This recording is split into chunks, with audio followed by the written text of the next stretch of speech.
reduzir a dívida, mas com cargas tributárias ainda muito altas. Sim, mas da mesma forma como era no governo anterior, é um país que conseguiu pagar a dívida com o FMI e hoje é credor do FMI. Então são coisas completamente diferentes. Na verdade, o que o governo Lula fez no primeiro mandato, no primeiro ano do primeiro mandato, foi exatamente construir uma transição para que o nosso projeto histórico pudesse ser efetivado. Por isso que ao longo do primeiro ano nós fomos obrigados a cortar gastos, nós fomos obrigados a reduzir investimentos, nós fizemos uma política fiscal austera, porque nós temos responsabilidade com o país e porque era preciso fazer aquilo para que depois viesse a política de desenvolvimento, que é de fato o grande projeto do PT para o Brasil. A qualquer custo, inclusive com a base aliada aumentando, mas aumentando de acordo com a oposição de forma indiscriminada, com o troca-troca, com cargos sendo negociados no Congresso. Esse seria a melhor forma? Na verdade, no Brasil, lamentavelmente, nós temos um sistema eleitoral que permite esse tipo de fenômeno. A maior parte dos países do mundo que tem sistema presidencialista é comum, é quase que regra, quando nós elegemos o presidente da República, ele consegue construir uma maioria no seu parlamento. No caso do Brasil, isso não acontece, pelas características que tem a nossa legislação eleitoral. Então, o presidente da República, ele pode ter 60% dos votos válidos, como o Lula teve, e não conseguir ter metade do Congresso Nacional.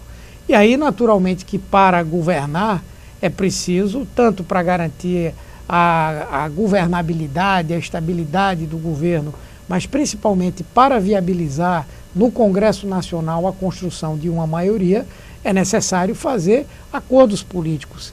E isso não é uma exclusividade nossa. Quem não se lembra do governo Fernando Henrique, onde muitos desses partidos que hoje estão conosco estavam lá.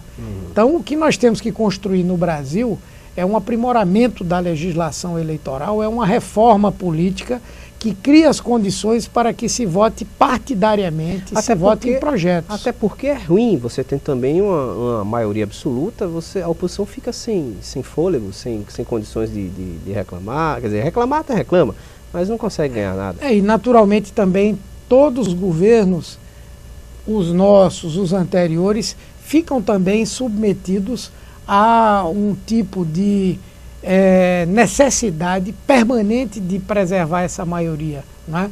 O que Fernando Henrique viveu, nós vivemos também. São partidos que a cada votação negociam condições para dar aqueles votos, né? Veja agora que fenômeno interessante. Há partidos que estão no governo Lula desde o início do primeiro governo e que agora estão discutindo para onde vão. Ou vão ficar independentes, ou talvez até caminhem para o campo da oposição. Quer dizer, falta uma coerência política e essa falta de coerência é favorecida por esse modelo eleitoral que nós temos. Nós temos algumas reformas aí que são muito amenas, né? A reforma política, por exemplo. Existe o projeto Ficha Limpa, que está aí. A CCJ do Senado me parece que aprovou a questão da votação para deputados, não pelo voto no partido, e sim pelo voto na pessoa, enfim. As coisas estão caminhando, mas ainda estão engatinhando, né? Eu digo que engatinhando e tangenciando os temas principais. Para mim, os principais temas são financiamento público de campanha.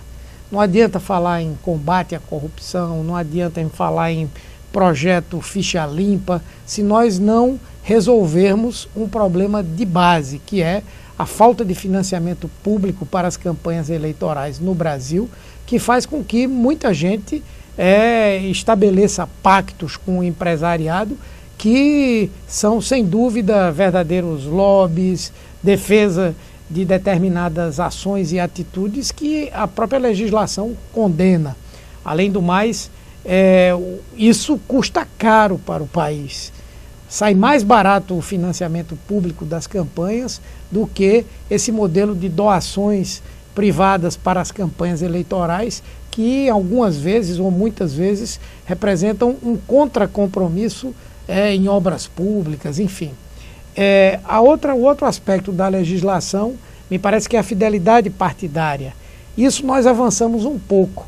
No entanto, já assistimos decisões do próprio TSE, que são 2 pesos, 2 medidas. Alguns são cassados porque mudaram de partido, outros não sofrem nada por conta disso. É preciso aprimorar.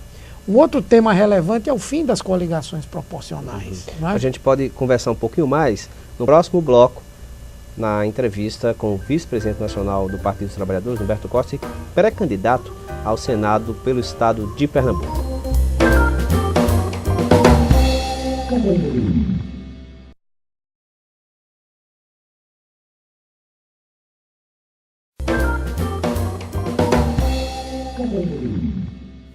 Estamos voltando ao programa em off esta noite com o vice-presidente nacional do Partido dos Trabalhadores, Humberto Costa, e também pré-candidato ao Senado pelo estado de Pernambuco.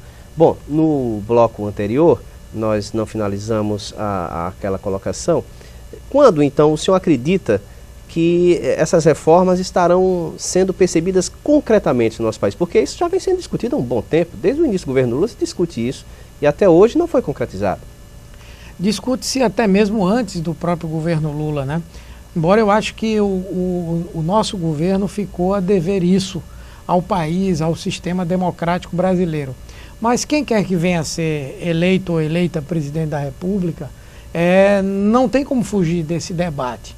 Por isso eu acredito que no próximo mandato presidencial, na próxima legislatura, o tema da reforma política vai realmente voltar à pauta e de uma forma mais ampla.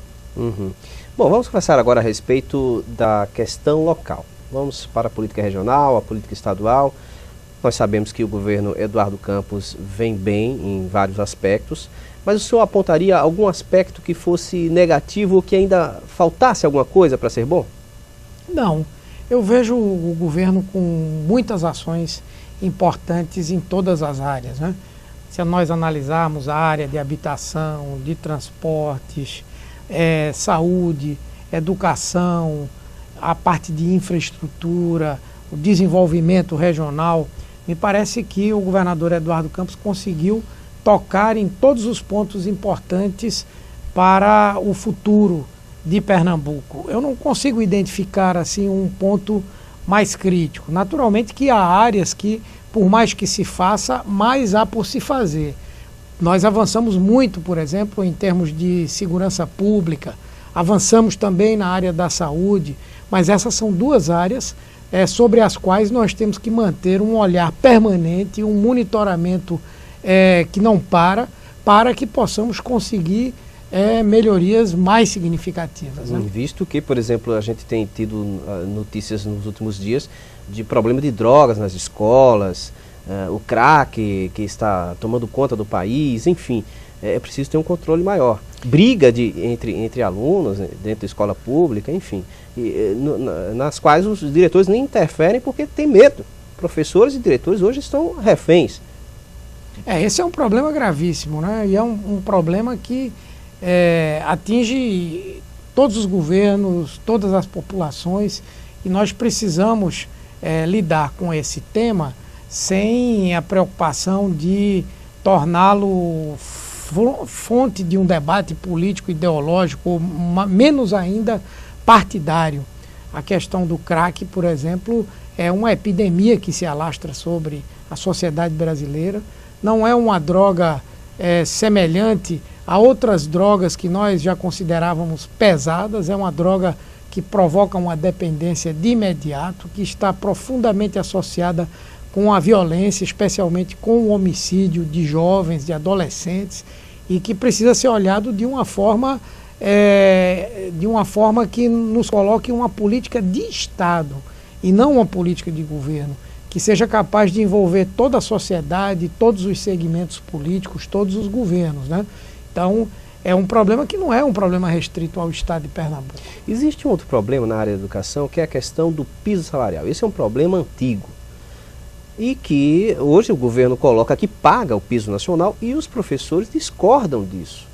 Tanto é que houve problemas recentes entre professores, a categoria, e o governo do estado. Como é que o senhor vê essa questão? Veja, inegavelmente a área da educação foi uma daquelas onde nós mais